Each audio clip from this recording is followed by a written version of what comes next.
Hello friends, today in this video we are going to talk about how to remove Gmail account from your Google Pixel 10 Pro Android mobile phone. So let's get started. First of all, just tap on your Play Store button.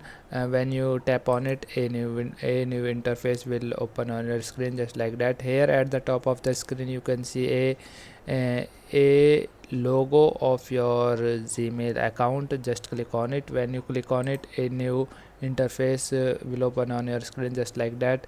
Here at the top of the screen, at the top right of the screen, you can see option of you can see a arrow.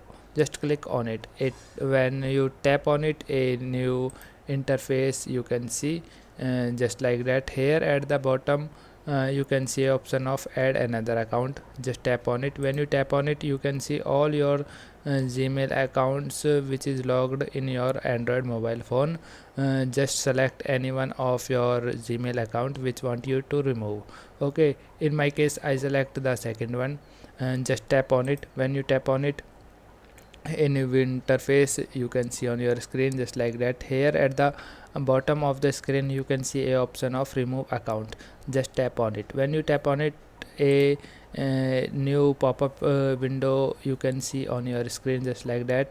Here just simple tap on OK button. Okay, when you tap on OK button, you can see the Gmail account has been removed. Okay, so that's all in this video. I hope you like this video. If you like this video, then please hit a like button. Thank you.